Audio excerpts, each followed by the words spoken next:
I used to be an Apple fan, and I've said this so many times, and I'm gonna reiterate my position here on my position on the company. I used to follow the company way back when. My dad had a Power Mac back in the 90s, and I played Doom on it. And then on top of that, these days, back in high school when the first iPods came out, I went through. I got the first iPod. I got the one with the buttons. It didn't have a touchpad. It was the one with the buttons. And year over year, I kept getting the new model, and I kept upgrading through the Nano, the Shuffle, the Touch. I just kept getting all their products. And then when Apple finally released the iPhone, I was totally on their side. Like back when I was still in college at the time, but damn, I was such a huge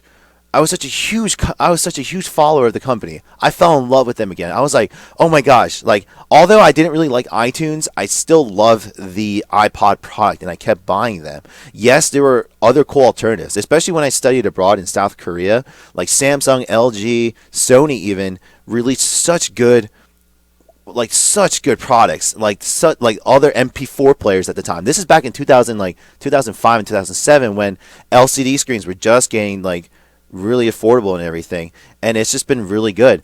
And even with those other products out, I felt like Apple's products were still superior. It still had some really good functionality, but then I started to see the seeds of them becoming complacent. But then literally the following year after I came back to America, boom, the iPhone comes out. And a lot of people then, and there were haters then. No matter what company's out there, it's not going to be a perfect device for everyone. And I understand that. That's the argument that I got, that no device is going to be perfect for one person. But when Apple came out with the iPhone, more haters came out because they were just like, well, that's useless. I'd rather just use a Garmin than use that. It's an incomplete system. It's incomplete. A lot of people kept giving so many different points on how Apple ripped off the market, how the Palm was the first tablet out. Even Samsung and LG had their own respective the screens and everything. And they're like, well, why would you go to a full touch screen? Keyboards are so much more versatile than touchscreen keyboards. And at first they were true. But when I got the first iPhone, I immediately missed the T9 platform because I was able to text and drive like literally safely because I memorized the keyboards. I can literally just type it out like do do do do do do do do, and then there's my message. And it took a while to get used to, but I still believed in it. The fact that you can get an all-in-one device. And before I go off tangent, one of the biggest responses that I got from people on why, I want to talk about the iPhone later, but to the claims of them removing the headphone port from the iPhone 7 is being courageous, and that there's a quote from Steve Jobs, and I don't know the quote exactly, remember, but he was just saying like, hey, you sometimes you have to have the courage to do something that no one else is willing to, and that kind of defines what his company, what Apple looked like under him. But that statement is not it's not the same situation as what it is now. Taking away something that is used by almost like a majority of the market and that's very useful, to replace it with something that's very inconvenient, that's not taking the courage. Taking the courage was the first iPhone. Putting in the resources and the time to literally revolutionize, not something new. And a lot of people, right? And this once again, like it's such an open, broad topic of what innovation is. But what they did was they took established technologies that already existed: GPS, internet, touchscreen, internet, just all of this, tablets. They took all these devices and brought it into one. Was the first phone good? No, but they put their R&D into developing something new. And then by the time the 3GS and then the 4 came out, it was more and more adopted. And then, yes, other companies, it's not that the other companies copied Apple, because I think a lot of people have this misconception. Other companies were already developing touchscreens and touch phones. Because if you actually look back when the first iPhone came out, LG, Motorola, Samsung, all respectively had a touchscreen phone. They weren't the first ones. But Apple was the first one to literally take it to, bam. It's just like they just literally took it to the next level. The interface, how it interacted, how the apps worked, and everything. It was just, it was literally like, it was several steps ahead of the competition. And I was a supporter of Apple all the way through the 4S.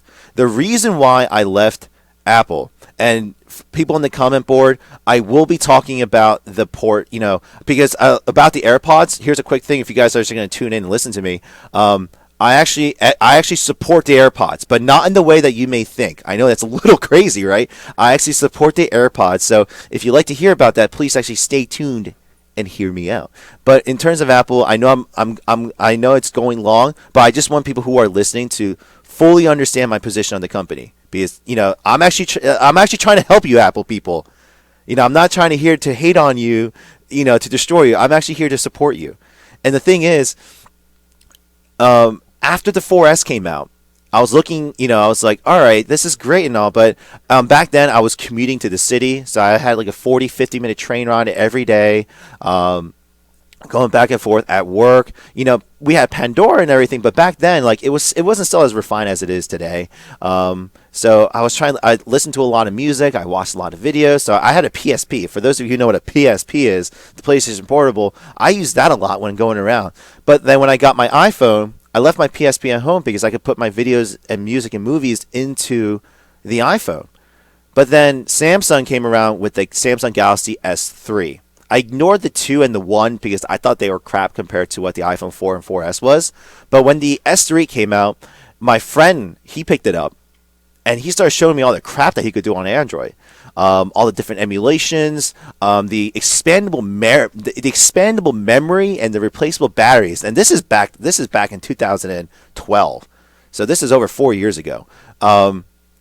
That, for me, I was looking for more versatility. It's like when I saw that, I was like, well, why doesn't the iPhone have expandable memory? If I can put an SD card into the iPhone, that'd be so awesome.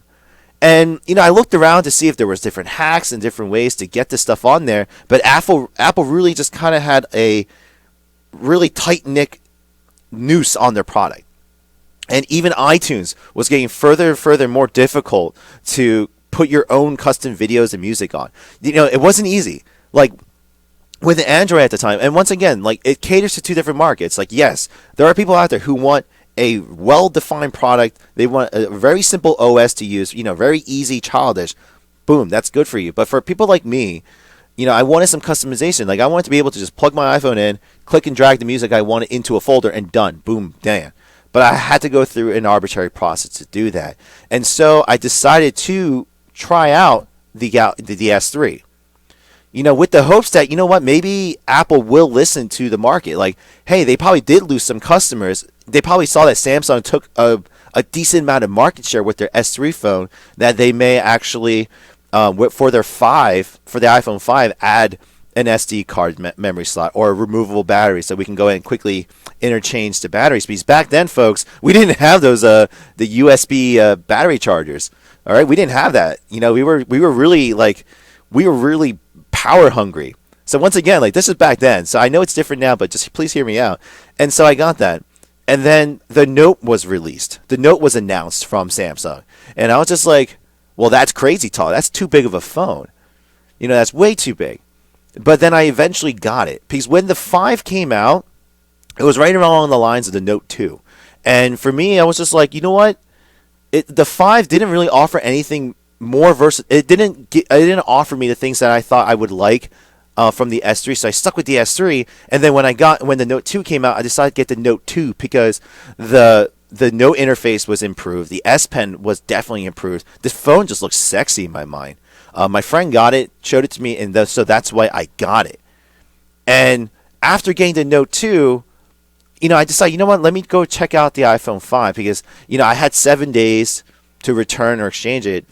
And when I went to use the iPhone 5 and even the 4, they felt tiny in comparison. Even my Note 4, guys, like, you use it with the case, it feels absolutely huge. But when you take it back out, it feels tiny again.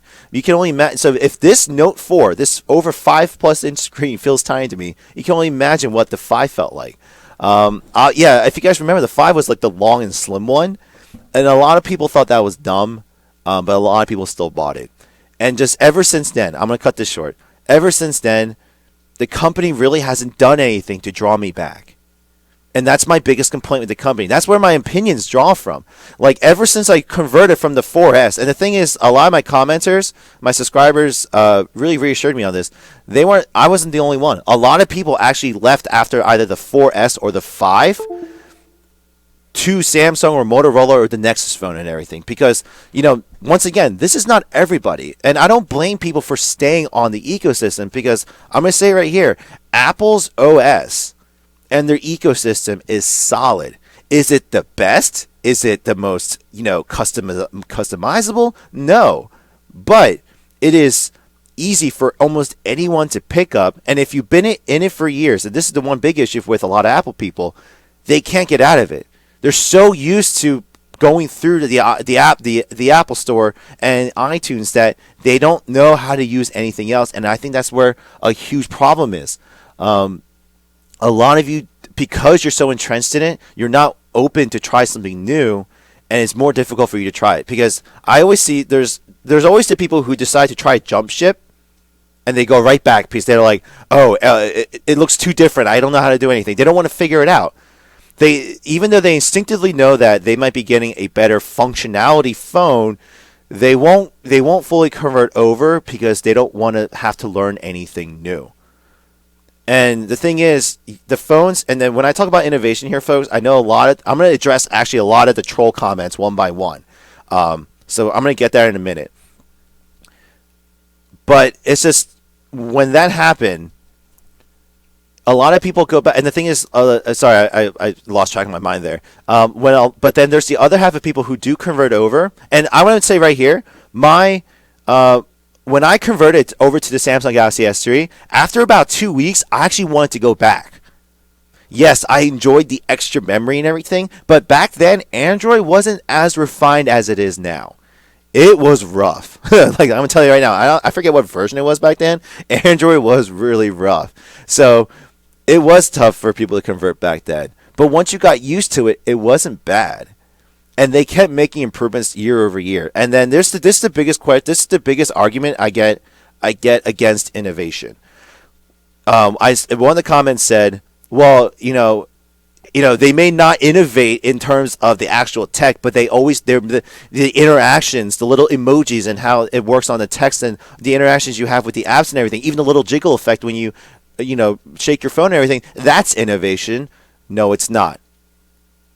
Improving your OS is not innovating. I like, when I talk about innovation, I'm talking about new technologies. If you want to talk about innovation in software, then yes, fine. They invented emojis. They didn't invent emojis, folks. I'm gonna tell you this right now. I'm gonna go back. I apologize. This isn't scripted. This is why I'm doing this live. This isn't a conversation. So for a lot of you who probably stop the listening anyway, I'm trying to have a conversation with you, because a 10-minute video will do no justice in defining a device. A 10-minute discussion is not long enough for someone to actually get the point. So that's what it is. So sorry, as I was saying, I'm doing this as I'm running my store today, so I do apologize. I do have customers. Mondays are usually slow, so that's why I'm doing this right now. But when I talk about technology innovations, it's just, that doesn't count, folks. Because if you look at Android has come a long way. Since back in the S3 till now, it's come a long way. And I feel like when you guys talk about, like, because I even noticed the other day, my Note 4 is now 2 years old. Just little things like, when the music player app changed, and I recently saw that they updated the music player. And the thing is, a lot of you don't even recognize the changes that these updates are doing. These little things. And Apple does it, Android does it, every other company does it. So the one thing I liked about it was, music's playing, and when I turn on the standby screen, it brings up my music player. Like, it knows I need to change music and stuff. It was a small thing. Every company does that. So that logic is honestly false, because Apple's not the only people improving their operating system. If that's what you believe, I'm sorry, that's wrong. And I'm going to go ahead and I'm going to divert right now into why I don't believe Apple is innovative anymore. And this is, at the same time, I'm going to address those comments that I got on my last video. And this is me being a little bit more level-headed.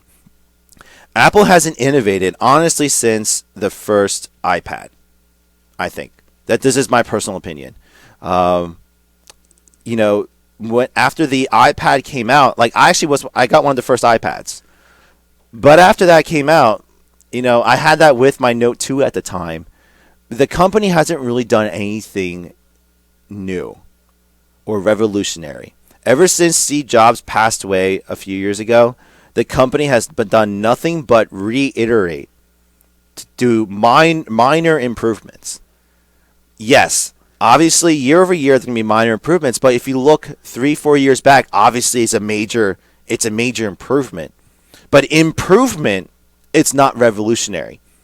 It's not innovative. And a lot of people are calling me out and saying, well, what do you want? You want the freaking world? You want the future now? That's not how the world works. That's not how technologies work. Technology takes time. I understand that. But then why is it that these other companies, these startup companies, these Kickstart companies are coming out with innovative solutions and technologies for everyday problems? All these other companies are coming out with their respective products. And the biggest example that I have of where Apple lost me is the Apple Watch. It's the smartwatches. Smartwatches have been around now for almost 4 years, folks. I want you to think about that statement. They've been almost around for 4 years. Fall of 2012, I believe, is when they announced the first Gear. Pebble was out right around the same time. I remember this because I was one of the first owners of a Pebble. And then I was one of the first owners of the Gear Watch. Were they perfect? No, they weren't. But the thing is, and this is the same. Also, I got the comment of if you get if you buy any new tech. So Apple users seem to have this special catchphrase: when Apple releases a new product, never buy the first version of it because there's going to be a lot of bugs. So wait to the second version. What is with that backwards mentality? That's just showing how complacent and how. It's just that just shows you how Apple users are just used to being like that. And I'm not going to sit here and say the first Pebble and the first Samsung Gear Watch were great. No, they were really rough. They had some issues. But this is a different situation because they were the first to market. They were the first to mass produce market. You see, if Apple had released their Apple Watch before even Pebble did, or even Samsung did, I would have a different opinion of them right now. Because at least they took the risk to be first. And then they took the device to refine it and make it better. But wait, Andrew, Apple, here's another comment. But Apple, instead of releasing it first, they would rather develop the technology more.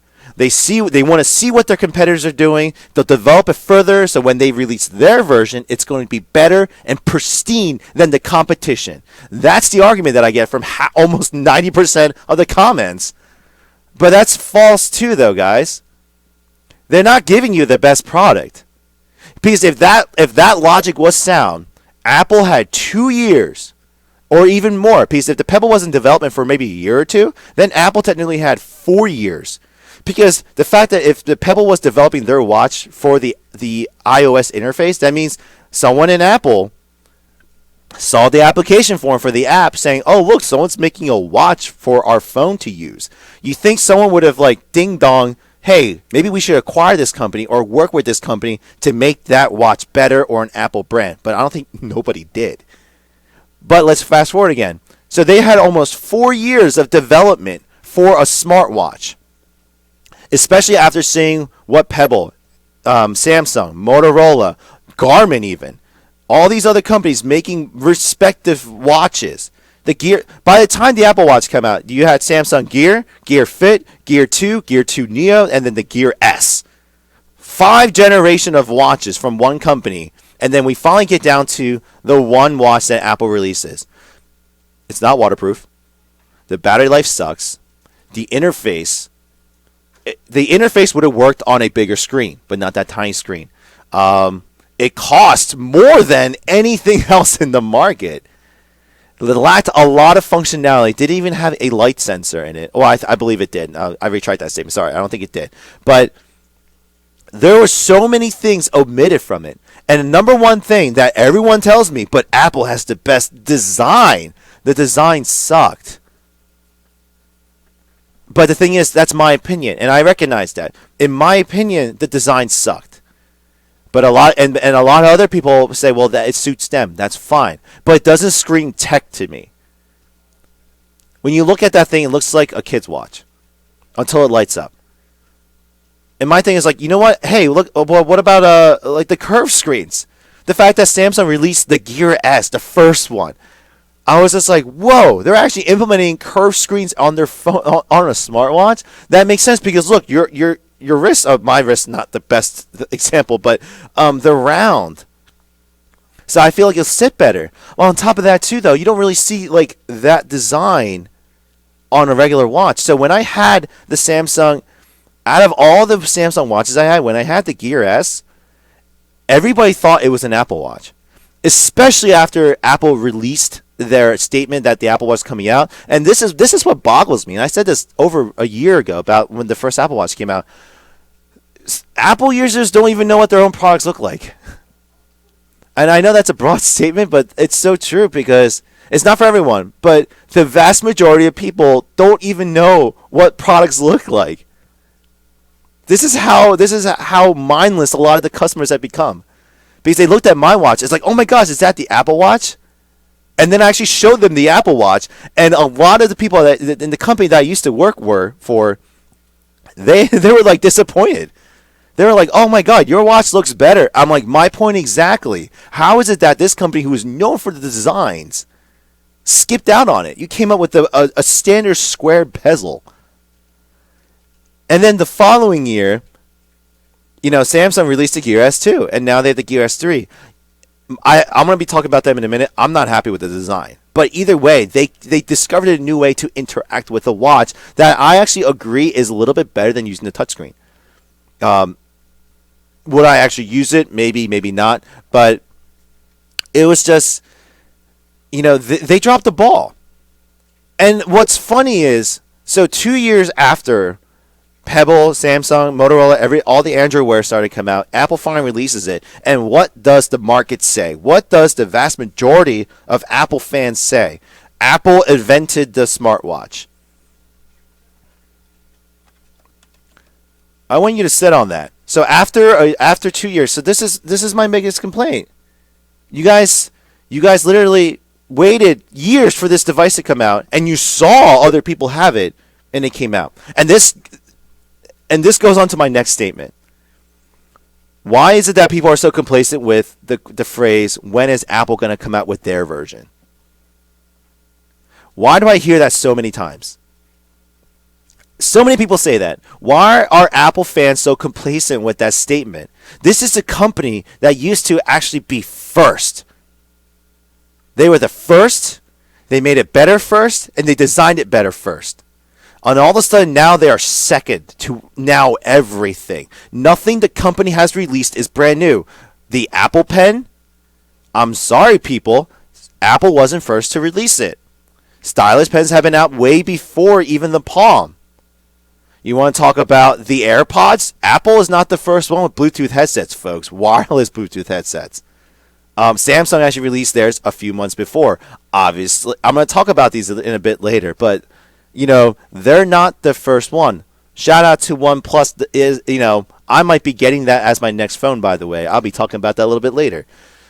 The company hasn't been innovative or in the forefront of technology in a very long time.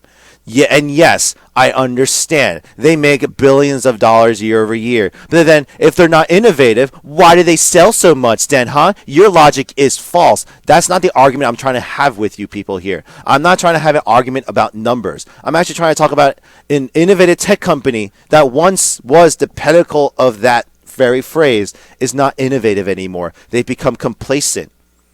The metaphor that I was trying to think of that can best describe this is a bad relationship. You have a girl or guy who is clearly with someone that in the beginning treated them like a king or a queen.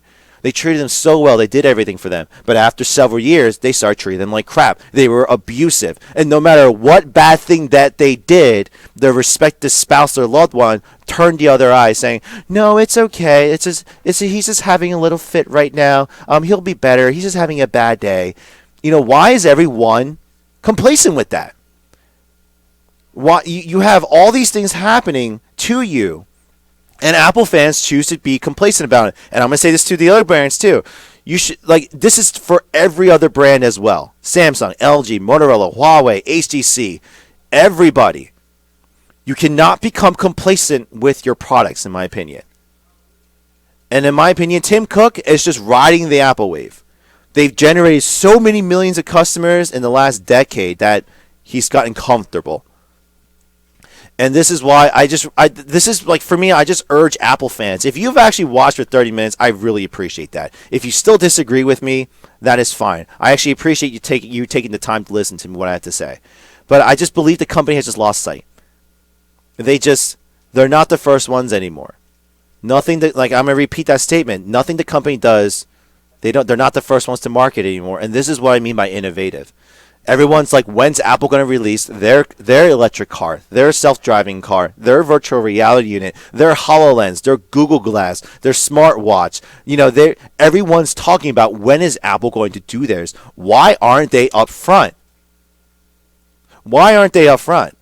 If they have such billions of dollars in cash, they have this high-tech research facility, they recruit the best talent in the world, why aren't they up front? Okay, going back to the statement, well, they're developing it to make it better than the other companies. Okay, fine. When you release your products, why aren't they better? Why aren't your Apple AirPods better than Samsung's? In terms of design, let's talk about those things really quickly. The AirPods versus, I forget what Samsung's called, but out of those two earbuds, those two wireless Bluetooth earbuds,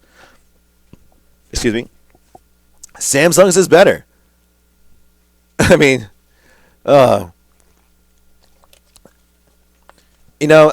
really disappointed. And then the last thing, I can go on and on about this topic, but I know a lot of Apple users probably aren't listening to this.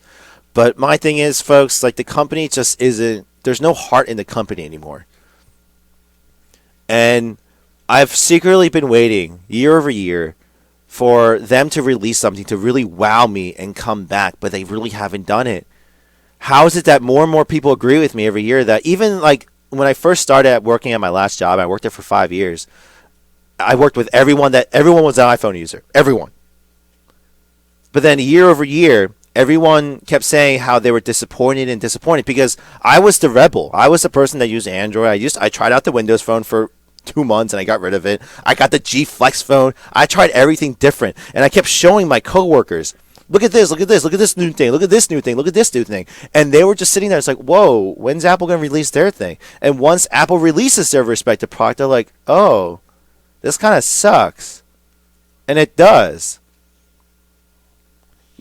I'm sorry if there's actually any Apple fans watching at this point or still listening to me at this point. Why is your argument, if you don't like it, then don't buy it? That is the best argument that I can. That's literally 90% of the argument that I get back from the Apple people. I want to like it. I actually still love Apple. I just it's more of a, it's like if you had a child, you had a couple children, and you really loved the first one because he was so obedient. He really surprised you with all the stuff that he did. He went out of his way to do the chores, do all this for you and stuff. You were so proud of him. He went off to college, and all of a sudden now he's just stagnant. He does new things here and there, but you're just more disappointed in what he's doing. And that's the whole sum of my opinion of Apple. I don't hate them, folks. I don't hate them. I'm just disappointed in the company. I'm disappointed that they choose to completely screw over their customers year over year.